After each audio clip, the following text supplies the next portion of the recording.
Religious and secular responses. The specific religious forms, the resistance to the West has taken, of course, changed considerably over time, while nonetheless preserving an organic continuity. In the 18th and much of 19th centuries, a prominent part was played by Sufi orders and local religious leaders belonging to those orders. Just as in the resistance of Muslim Caucasians to Russian conquest under Imam Ismail, and that of Algerians to French conquest under Abdul Qadir. Today, the Wahhabi-influenced Taliban and their like are attacking the shrines of the very saints who formerly fought against the British, French, and Russians. But nonetheless, they are their heirs as far as anti-Western action is concerned.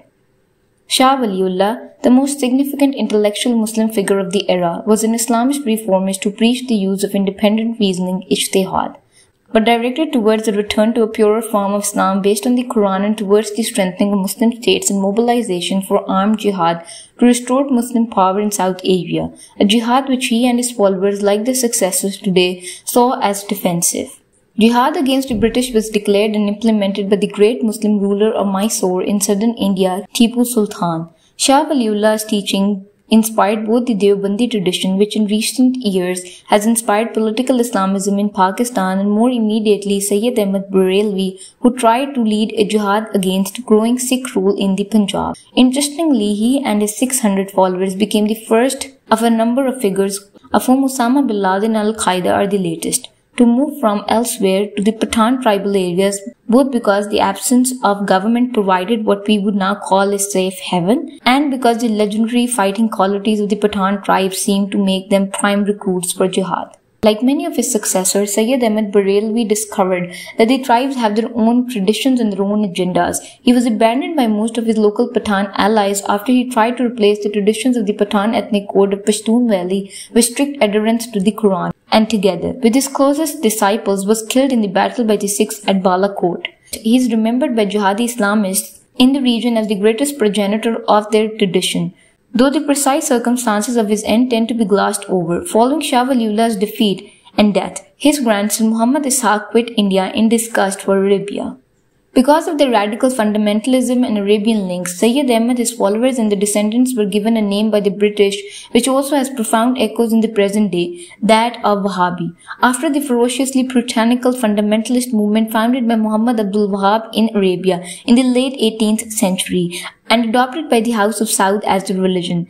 As with the attribution of Wahhabianism to the Taliban today, this was only partly true. Shah Waliullah had studied in Arabia, in part under teachers who were taught Wahhab, but his teaching and that of his descendants differed from Wahhabianism in significant respects. However, the Wahhabis' capture and savage purging of Makkah and Medina, including the destruction of heretical shrines and even that of Prophet himself, had made them a name that was useful for both supporters and opponents of jihad. Supporters because of their reputation for courage and religious rigor, enemies because of their reputation for barbarianism and their ferocious attacks on Muslims from other traditions. As in South Asia and the former Soviet Union today, the term Wahhabi therefore came to be thrown about with abandon to describe a variety of supporters of jihad and advocates of fundamentalist reform of Islam. All the same, those fighting against the Taliban and Al-Qaeda today would do well to remember that, though new movements in themselves, they have roots going back hundreds of years in Arabia and South Asia and 180 years among the Pathan tribes. The critical moment in the Muslim response to British rule came with the Great Revolt of 1857, known to the British as the Indian Mutiny.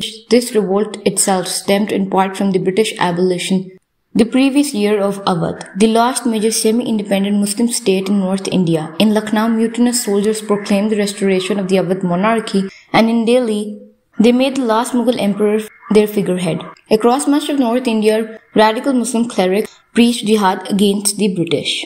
In consequence, although a great many Hindus took part in the revolt, the British identified Muslims as the principal force behind it, and the British repression fell especially heavily on Muslims and Muslim institutions. The two greatest Muslim cities of North India, Delhi and Lucknow, were ferociously sacked and largely destroyed by the British Army and its Punjabi auxiliaries, with many of the leading citizens killed. The last vestiges of the Mughal Empire were wound up and many Muslims dismissed from the British service. In the decades following the revolt, the Muslim elites, as the former ruling class for much of India suffered especially from the changes introduced by the new British administration, which replaced the East India Company. English replaced French as the language of administration, and English language universities increasingly replaced traditional Muslim centers of education. Intentionally or unintentionally, British rule also came to favor the Hindu upper caste above the old Muslim elites. Hindus moved with greater ease into the British educational institutions and hence came to dominate the lower ranks of the civil service. The growth of Calcutta, Bombay, Madras and Karachi as commercial entry ports favored the Hindu trading castes. Most disastrously of all, the gradual introduction of the representative institutions from the 1880s on revealed how heavily Muslims were outnumbered by the Hindus across most of India. Muslim responses to these challenges continue to shape the Pakistani state and the Pakistani public debate of today. Some of the responses centered on secular education and mobilization, some on different forms of religious renewal. Different movements or the same movement at different times emphasize competition with Hindus or cooperation with them against British rule. As for the idea of a separate Muslim state in South Asia, they emerged only at the very end of the British rule and in a very ambiguous form. However, whatever approach they adopted, the vast majority of Muslims who became politically engaged did so in separate organizations from the Hindus. In the early days of the Indian Congress, some of its more radical Hindu leaders opposed Muslim membership. In the very broadest sense, the main tendencies of the Muslim response to British colonialism can be divided into three. That stemming from or related to Shah Waliullah and his preaching of religious renewal and resistance, that epitomized by Sir Syed Ahmad Khan, and that of the mass of the Muslim population including the local rural elites. These latter basically got on with the lies and with the extracting whatever benefits they could from the British rule, notably in northern Punjab, the form of military service and settlement in new canal colonies, while at the same time being subject to occasional waves of unrest when fears as to the safety of their Muslim identity were aroused.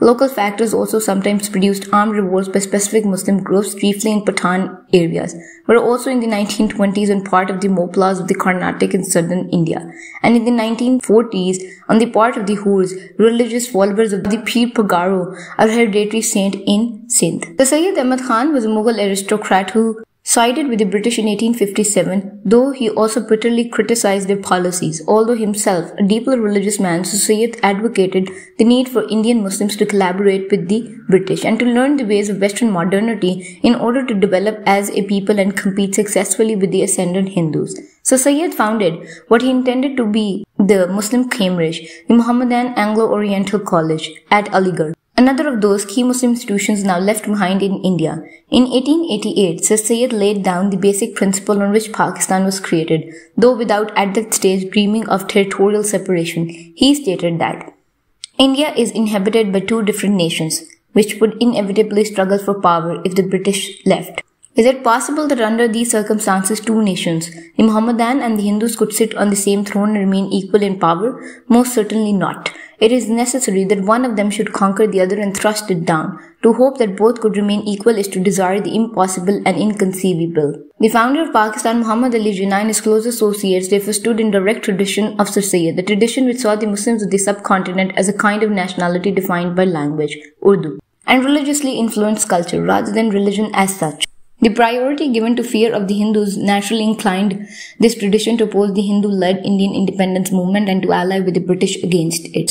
In Pakistan, this tradition of nationalist modernization has been followed by two of Pakistan's military leaders, Ayub Khan and Pervez Musharraf, and by Zulfikar Ali Bhutto. Ayub could also be seen to have replaced Britain with America as the Muslims' inevitable, if unfortunate, ally in the struggle with Hindu India. In a vaguer sense, Sir Syed's program of broadly Western modernization remains the ideology of the Pakistan civil service and of the educated, wealthy classes, though their commitment actually to do much about this is another matter.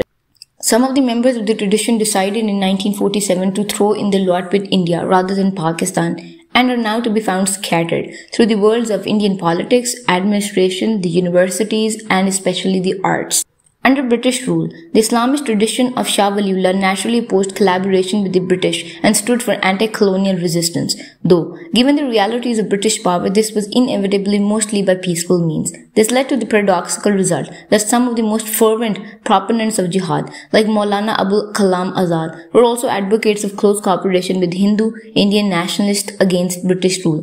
Azad ended as an Indian National Congress leader and independent India's first Minister of Education. this tradition therefore opposed the partition of India and the creation of a separate Pakistani state, in part because they were attached to the idea of a universal Muslim Ummah divided further along national lines. It is entirely logical, therefore, that Pakistan's largest Islamist party, the Jamaat-e-Islami, should have opposed the creation of Pakistan in the name of loyalty to the Ummah, and today should be specially committed to Muslim causes in the wider world, including the jihads in Palestine, Chechnya, and Kashmir, also in the name of defending the universal Ummah, rather than narrow Pakistani national interests. President Musharraf, by contrast, explicitly condemned this approach in his speeches after 9/11, emphasizing the need for Pakistanis to put Pakistan first.